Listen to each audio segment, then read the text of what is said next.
এসেছি একটা রেসিপি নিয়ে। রেসিপিটা হলো মিষ্টি দই বানাবো আমরা দুই দিদি মিলে। তো পাশে থাকুন, দেখতে থাকুন।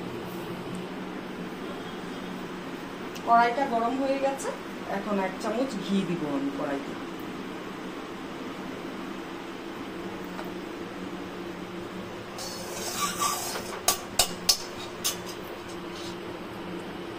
আর 1/2 চামচ দিলাম।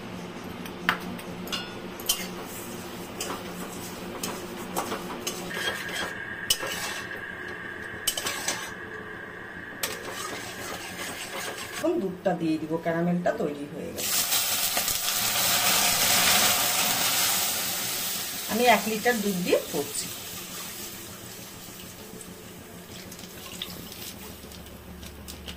এক প্যাকেট আগে দিলাম, 1/2 লিটারের প্যাকেট, এগুলো 500 গ্রামের। এখন আরেক প্যাকেট দিচ্ছি।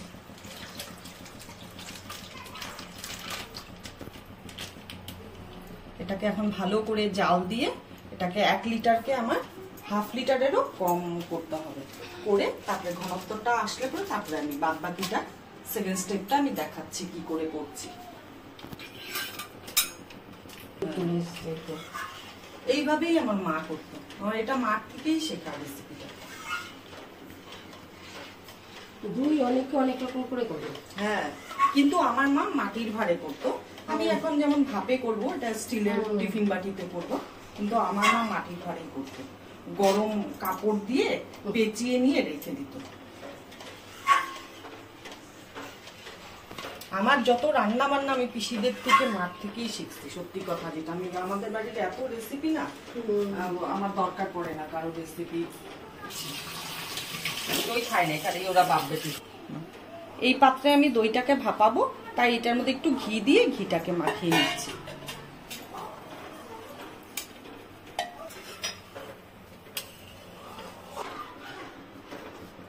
দুধটা শুকিয়ে এখন এতটা চলে এসছে। এতটা দুধ ছিল, 1 কেজি দুধ 1/2 কেজি হয়ে এসছে। এখন আমি এই পর্যায়ে চিনিটা দিয়ে দিব। মিষ্টি যারা বেশি খান তারা একটু বেশি দিবেন, যারা কম খান তারা একটু কম দিবেন। আমি এই মাপটাই দিলাম। চিনিটা দিয়ে খুব নাড়তে হবে।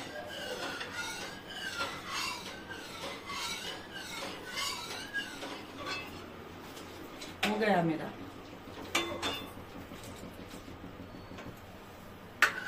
দুধটা পুরা শুকিয়ে গেছে। এখন আমি নামিয়ে একটু ঠান্ডা করব, তারপরে দই মেশাবো, তারপরে ভাপে বসাবো। তো পাশে থাকুন, দেখতে থাকুন নেক্সট স্টেপগুলো কি করে করি। কড়াইতে জল দিয়ে দিচ্ছি ভাপানোর জন্য, দইটা ভাপানোর জন্য। দইটা এখন ঠান্ডা হয়ে গেছে, একটু হালকা হালকা গরম আছে। এখন আমি দইটা মিশিয়ে নিচ্ছি, মিশিয়ে ভালো করে মেশাবো। এখন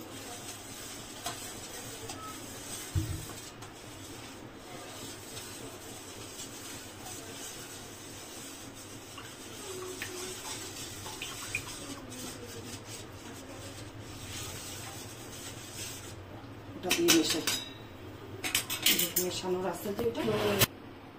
এই টিফিন বক্সটার মধ্যে আমি ঘি মেখে নিয়েছি, এটার মধ্যে দিয়ে আমি ভাপাবো।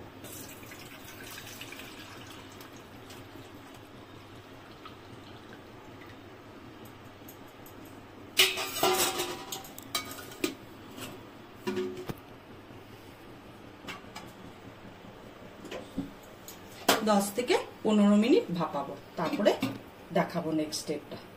ভাপ দেওয়ার পরে 15 থেকে 20 মিনিট ভাপ দিয়ে গরমে বসিয়ে রেখেছিলাম। মিষ্টি দইটা রেডি। এখন আমি এটা 3 ঘন্টার জন্য ডিপ ফ্রিজে ঢুকিয়ে দিব, তারপরে হয়ে গেলে পরে আপনাদেরকে দেখাবো।